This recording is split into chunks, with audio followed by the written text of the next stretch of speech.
Salam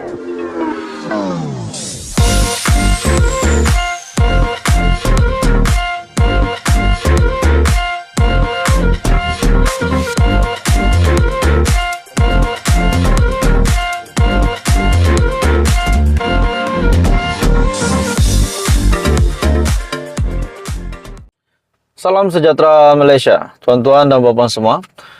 Ada beberapa kabar angin ataupun beberapa respon pendapat daripada ahli parlimen pembangkang yang mengambil keputusan bahawa kerajaan perpaduan hari ini mengabaikan negeri-negeri pembangkang. Jadi akhirnya Datuk Seri Anwar Ibrahim sebagai Perdana Menteri membuat satu kejutan di media, tampil dengan kenyataan yang pasti menggemparkan seluruh ahli parlimen pembangkang. Namun sebelum itu juga, saudara-saudara, tuan-tuan dan puan-puan semua, kita tahu Hadi Awang yang bakal dipanggil di mahkamah untuk menjadi saksi berkaitan dengan pertuduhan sogokan wang untuk pengundi di Terengganu. Akhirnya Hadi Awang dipanggil sebagai saksi di mahkamah. Hari ini pula, setelah kerajaan perpaduan hari ini di bawah pimpinan Datuk Seri Anwar Ibrahim, Perdana Menteri Datuk Seri Anwar Ibrahim, yang menerima banyak kritikan daripada ahli parlimen pembangkang yang kata kerajaan zalim, Malaysia Madani ini tak sesuai digunakan di Malaysia, dan banyaklah kritikan yang diterima oleh Perdana Menteri, oleh kerajaan. Akhirnya Datuk Seri Anwar Ibrahim dengan kenyataan hari ini yang mengejutkan. Menurut Anwar Ibrahim, saya nak selamatkan, pulangkan balik wang rakyat, kata Perdana Menteri. Berkaitan dengan perolehan tender yang dibuat secara selektif oleh kerajaan, membolehkan satu projek rancangan tebatan banjir ataupun RTB di Johor ditambah menjadi dua, tetapi tetap menggunakan jumlah dana yang sama.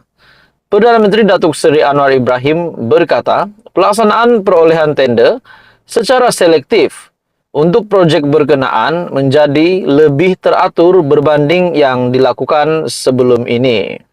Sebagai usaha kerajaan perpaduan, pimpinannya menyelamatkan wang rakyat. Ini yang kita mahu, Perdana Menteri yang mahu menyelamatkan wang rakyat. Bukan yang mengikis wang rakyat. Siapa sajalah yang penting kita mahu Perdana Menteri yang menyelamatkan wang rakyat. Menurut artikel ini, kita harus menumpukan kepada membetulkan kesilapan ini. Lihat projek tebatan banjir sebagai contoh, peruntukan RM15 bilion. Jika diikutkan projek dulu setakat 8 atau 9 projek saja.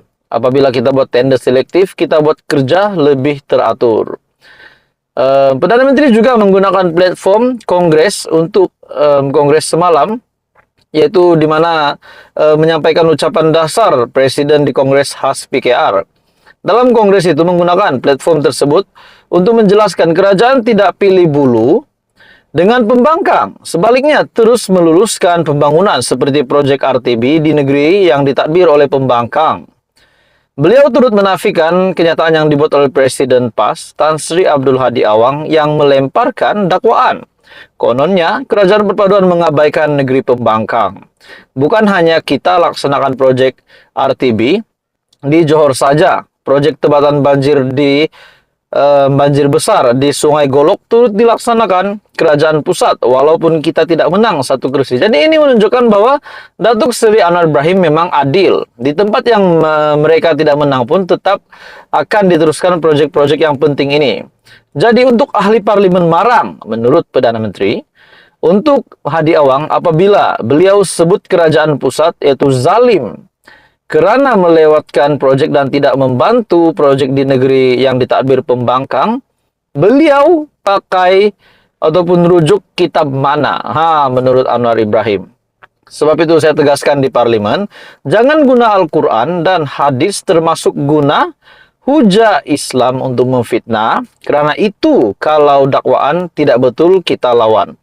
Jadi dalam pada itu menyentuh projek diberikan menerusi program Jana Wibawa pula, Perdana Menteri mendedahkan ada projek dikurniakan kepada syarikat bukan Bumi Putra, sedangkan inisiatif itu pada matlamat asal adalah untuk membantu syarikat Bumi Putra. Selain itu, beliau juga mendedahkan pembayaran menerusi program Jana Wibawa melampaui kadar asal ditetapkan. Jadi tuan-tuan dan bapak semua, ini menunjukkan satu lagi kesalahan di dalam proyek Jana Wibawa yang sepatutnya hanya untuk Bumi Putra. Ada proyek untuk tolong Bumi Putra, kita tengok. Ada proyek beri kepada syarikat Cina besar yang baik dengan pemimpin parti politik. Sedangkan proyek Jana Wibawa, proyek itu untuk syarikat Bumi Putra, jadi kontraktornya harus Bumi Putra. Yang syarikat Cina pun ada, kemudian bayaran untuk syarikat berkenaan tinggi, tengok kontrak jadi lain katanya. Jadi tuan-tuan bapak semua, ini satu lagi pendedahan yang mengejutkan berkaitan dengan Jana Wibawa. Dan tuan-tuan bapak semua, apa komen Anda dengan ulasan hangat hari ini, berita hangat hari ini? Teruskan bersama di dalam channel ini. Jangan lupa tekan butang like, share, dan subscribe. Hai semua, selamat petang, salam sejahtera Malaysia. Selamat datang ke channel Files Lifestyle. Info padu, info hangat disediakan di dalam channel ini. Oke, saudara-saudara, tuan-tuan dan puan-puan.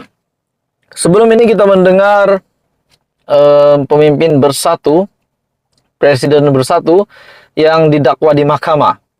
Disebabkan terima pertuduhan dan akhirnya Muhyiddin Yassin telah didakwa di mahkamah dengan 7 pertuduhan berkaitan dengan salah guna kuasa rasuah dan juga pengubahan wang haram. Jadi tuan-tuan dan bapak semua, hari ini pula kita mendengar Presiden PAS yang dijangka akan ke mahkamah.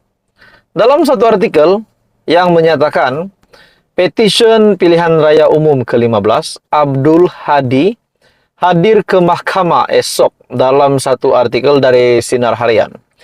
Jadi saudara-saudara, dengan ini persoalan yang timbul, adakah Hadi Awang akan didakwa ataupun sebagai saksi? Itu menjadi pertanyaan. Oke, tuan-tuan dan puan-puan, sebelum saya meneruskan isu yang betul-betul panas hari ini, saya meminta jasa baik Anda untuk bantu channel ini dengan menekan butang like. Anda dipersilakan untuk share dan tekan butang subscribe. Dalam satu artikel, Petition Pilihan Raya Umum ke-15, Abdul Hadi hadir ke mahkamah.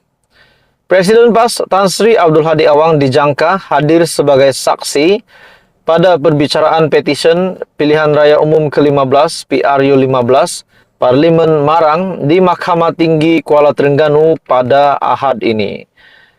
Peguam Abdul Hadi, Wan Rohimi Wan Daud berkata, pemimpin itu dijadwalkan untuk memberikan keterangan jam 9.30 pagi di hadapan Hakim Pilihan Raya, Datuk Hassan Abdul Ghani. Esok, yaitu pada hari Minggu, bersamaan dengan 19 Mac adalah hari pertama Hadi tampil sebagai saksi di mahkamah dan dijangka terdapat juga penyokong yang akan turut hadir di pekarangan mahkamah pada hari Minggu, pada hari Ahad dalam artikel ini. Jadi tuan-tuan dan bapak semua, dinyatakan di dalam artikel ini, Presiden PAS Tan Sri Abdul Hadi Awang akan datang ke mahkamah sebagai saksi. Jadi ini bagi saya, pendedahan ini akan menunjukkan siapa yang betul dan siapa yang salah berkaitan dengan tuduhan yang berlaku di Parlimen Kemaman, Parlimen Kuala Terengganu, dan Parlimen Marang, di mana ketiga-tiga parlimen ini yang dimenangi oleh PAS, PN, ada satu situasi yang menimbulkan kesangsian ramai berkaitan dengan rasuah yang berlaku, duit diberikan kepada pengundi muda, pengundi undi 18 untuk mengundi calon tersebut. Bahkan sehingga menyumpah untuk sehingga bersumpah untuk menyokong calon tersebut setelah menerima duit itu. Jadi ini akan menjelaskan adakah benar kabar angin itu. Dan pada akhirnya Presiden PAS sendiri akan hadir ke mahkamah pada hari Ahad, yaitu pada 19 Mac, di mana berita ini diterbitkan pada 18 Mac. Dan ini sudah pasti menjawab banyak pertanyaan. Menurut laporan sebelum ini, Abdul Hadi yang merupakan antara saksi yang akan dipanggil bagi memberikan keterangan berhubung petition yang difailkan UMNO untuk membatalkan keputusan PRU 15 bagi Parlimen Marang. Jadi tuan-tuan dan bapak semua, kalau parlimen ini diluluskan, kalau petition ini diluluskan, apa yang akan berlaku kepada Hadi Awang? Adakah beliau akan status beliau sebagai ahli parlimen akan ditarik? Adakah beliau tidak lagi boleh menjadi ahli parlimen kalau petition ini diterima? Jadi, Peguam Datuk Seri Taqiyuddin Hasan mewakili Abdul Hadi juga berkata, ahli parlimen Marang bersama beberapa lagi saksi dan akan dipanggil untuk memberikan keterangan sebaik pihak petition selesai mengemukakan saksi di pihak mereka. Jadi, kita akan menantikan jawaban ini setelah selesai Hadi Awang yang akan menjadi saksi di mahkamah. Jadi